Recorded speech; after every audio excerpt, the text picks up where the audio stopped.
Yun, no? Alright guys, for another video. Nandito tayo ngayon sa Gaijin Garage. Yan guys, kung makikita ninyo, nandito tayo sa pagawaan ng motor.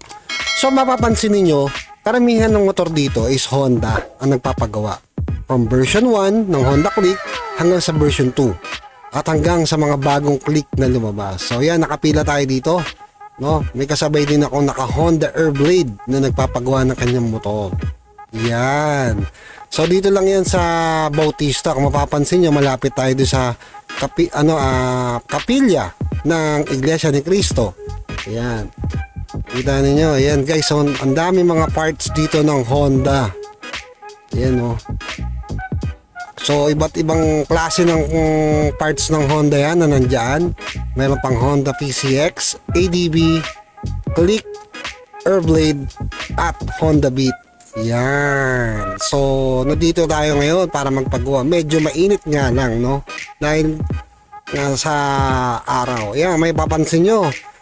Yan, dalawang Honda kagad yun nandito. Yan, ang daming parts dito. Napakadami. Yung mga fairings kung naghahanap kayo.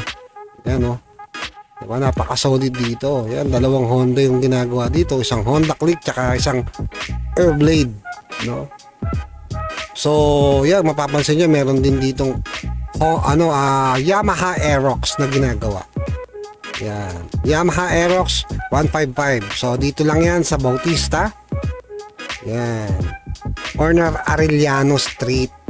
Yan, kung gusto nyo pumunta. Kung malapit kayo, wala din nyo na kailangan lumayo pa. At dito, meron ditong bakery na pwede kayong kumain. Pag tinatinapay lang muna, diba? At mag soft drinks habang naghihintay sa inyong pila. Yan. So, dito tayo sa labas kasi gawa nung mainit nga dun sa harap at maraming nakapila na motor. Yun. So, ayan guys, mapapansin nyo may ginagawa ditong Honda PCX. No, after nung Honda Airblade, may Honda PCX na ginagawa dito. Ayan, mapapansin nyo si Boss Kai, no, ginagawa yung headlight ng Honda PCX. Yan. So, binabaklas nyo na yung lens, no? Siya nga pala guys, no? Sa mga gusto magpagawa ng lens, available din yan sa Gaijin Garage. No? Mapapansin nyo, ayan, binabaklas na ni Boss Kai yung lens. At papalitan din yan ng Stanley. Original na lens ng Honda PCX.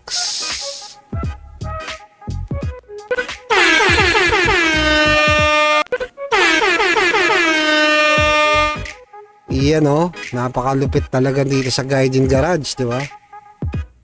Ayan, so yan, kinabaklas unti-unti ni Boss Kai. Ayan, nabaklas na nga ni Boss Kai. Mapapansin nyo dyan yung mga pinagtanggalan, yung mga pandikit. So, ito nga pala isa sa problema ng Honda PCX. Once na nabasagan ka at nabasagan ka rin ng bracket sa loob, plastic nga pala to, dalawa din yung papalitan sa'yo. Depende na lang kung dalawa din yung nasira na bracket. Nasa loob pala yung kinakapitan nito ng headlight ng Honda PCX. Yan, kung makikita ninyo, binabaklas na ni Boss Kai kasi dalawa yung nasira. So magkano nga naman yung ano nila, yung bracket?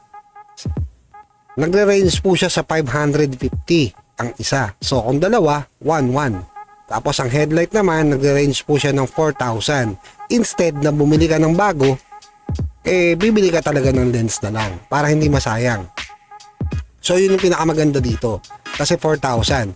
Kung i-confirm natin sa aabutin ng 17,000 sa aking pagkakalam. So ayan, naikabit na ni Boss Kai yung headlight at unti-unti nang ginagawa yung Honda PCX. Ayan. Ayan, unti-unti na. So, napakalupit talaga ni Boss Kai, no? Ang lupit ni Boss Kai dito. Ayan, no? So, panigurado talagang maayos at malinis ang pagkakagawa ng Honda PCX. No, sa mga gustong magpagawa dito sa Gaijin Garage, hindi nyo na kailangan lumayo pa. Nandito lang yan, malapit sa Makati. Ayan. At naisa lang ng aking motor na si Scarlett, no? Ayan. Binabaklas na yung kanyang panggilid. unti-unti ni Boss Kai. So kinagandahan dito, kinabahan din ako dahil akala ko ubi na yung aking bell. Yung pala, okay pa pala siya. At na-check din natin na okay pa pala yung ating clutch lining. Ayan, makapal pa pala siya at pwede pa. Ayan, at binabaklas na nga ni Boss Kai. Napakalupit talaga ng Gaijin Garage. So yan, nilinis din ang ating throttle body para naman maging malinis. So umabot na tayo ng 63,000 kilometers bago natin napalinis yung ating throttle body.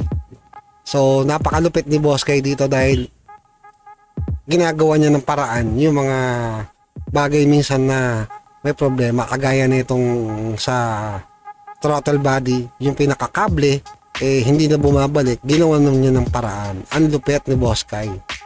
Yan guys, no? O yan guys, binabaklas na paunti-unti ni Boss Kai.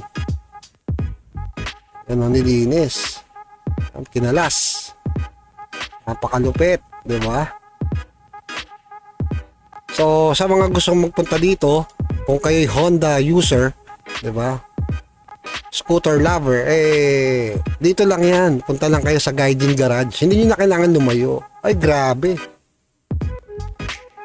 Parang putik din lumalabas sa ko. Diba? Ayan, so ginamitan ng panglinis talaga ni Boss Kai para lumabas talaga yung mga dumi-dumi. So sobrang itim. Oh, ayan. Hangina na niya. Ayan, hinangina na.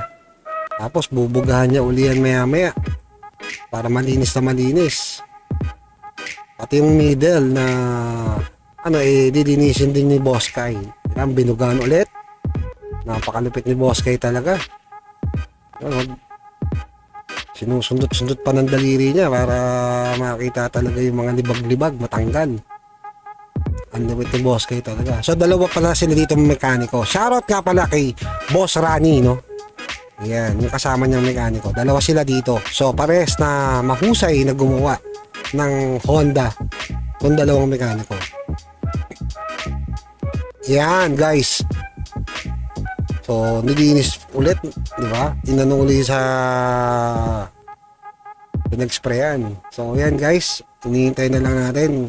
Pinatutuyo niya lang siguro saglit at inabot na nga tayo ng gabi, no? So madilim na ang inabot tayo. Meron pa rin mga nakapila dito para magpagawa ng kanilang motor. Ayan. So isa-isa na nga binabalik ni Boss Kai yung ating panggilid. Ayan, maayos na.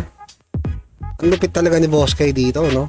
Isipin mo, talagang minaster niya yung paggawa ng panggilid, no? Ayan, unti-unti nang kinakabit ulit. Malupit talaga to si Boss Kai. Yan. So yun, inaayos na rin uli yung throttle body. Yan guys. Lupit, diba? So one thing lang naman sa mga gusto talaga pumunta dito, hindi nyo na kailangan lumayo para magpagawa ng inyong Honda. Yan, dinayagnos pa ni Boss Kai kung merong error, no? So, chine-check yan doon sa computer box ng ating sa ECU. Yan, so natapos na nga tayo para dito sa na gabing ito. At salamat sa Diyos, gawa na rin ang ating Honda Airblade. At maraming salamat po sa Gaijin Garage. Shoutout nga pala sa lahat ng ating Honda users. Punta lang kayo dito. Alright!